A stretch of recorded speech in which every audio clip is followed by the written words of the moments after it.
A very good evening, class 12th. The topic of the day is hydroboration oxidation. Now, this topic is from your chapter of alcohols, phenols, and ethers for the preparation of alcohols. Now, the agenda of this particular reaction is to convert an alkene into an alcohol. So, it is used to prepare alcohols from alkenes. The example that I have taken is 1 carbon, 2, 3, 4, 5, and 6. So this particular compound is a hexene at the first carbon. And the product formed there are two options to add water. One is you get hexenol at the first carbon, and there's no need to mention 1 in that case. The other option is you get hexane 2-ol, which means your alcohol is at the second position. Now, which out of the two is a result of hydroboration oxidation is this.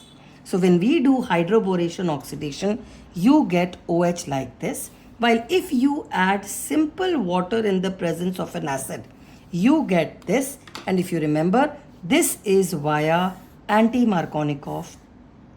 this is via Markovnikov rule, while this is addition of water via anti-Markovnikov rule. We very well know anti-Markovnikov is only applicable to HBr. But if you are able to add water in an anti-Markovnikov way onto an alkene, the process is called as hydroboration oxidation. So hydroboration oxidation is nothing but converting an alkene into alcohol by adding water via anti-Markovnikov rule. Let me give you the requirements. For this requirement, you require an alkene. You also require borane. Now, what is borane? Borane is B2H6. What exactly is it?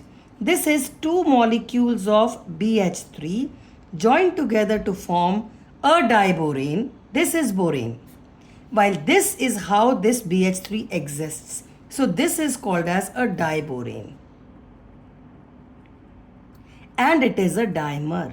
Two molecules of BH3 joined to form B2H6, which is called as a diborane. You also require a hydrogen peroxide in a basic medium. And the product that you are going to form is an alcohol where the OH is added according to anti-Markovnikov rule. Let me go ahead with the steps now. The first step that happens is that your diborane during the reaction breaks down into two molecules of BH3. And this BH3 has got 3 BH bonds which react with 3 molecules of alkenes.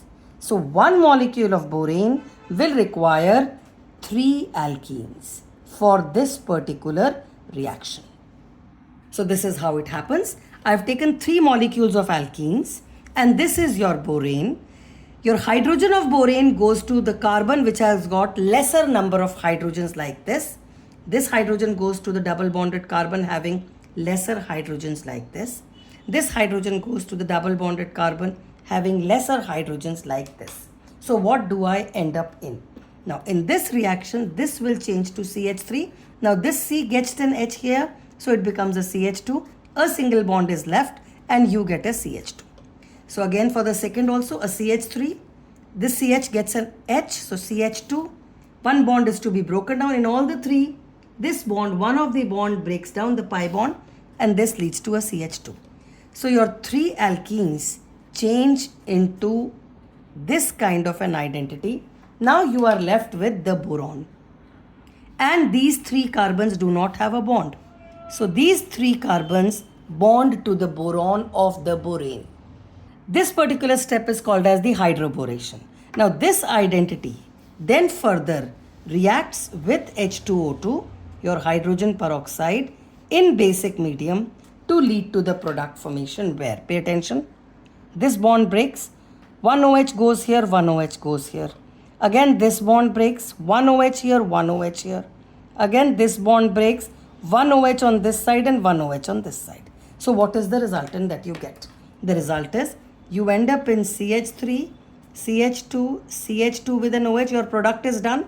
Now this will happen 3 times because all the 3 alkenes will transform to 3 molecules of alcohol with the OH group attached to the last carbon. What else am I left with? what you are left with is a boron with 3 OH groups. A boron with 3 OH groups is written as H3BO3, which is your byproduct, and you get 3 alkenes where water is added via anti-Markovnikov rule. So this is the step, and if you are asked this step, you go about it like this. If you are not and you are only asked the reaction, then you can do it like this. Your 3 alkene molecules in the presence of a diborane followed by peroxide hydrogen in the presence of a basic medium lead to, your pi bond would break in all the 3. You would end up in an alcohol where the OH is added. In the double bond, the addition of the water is via anti-Markovnikov rule. Your ultimate result is this part should be understood. The negative part OH goes to the carbon having more number of hydrogen and H goes here. So this is your anti-Markovnikov rule.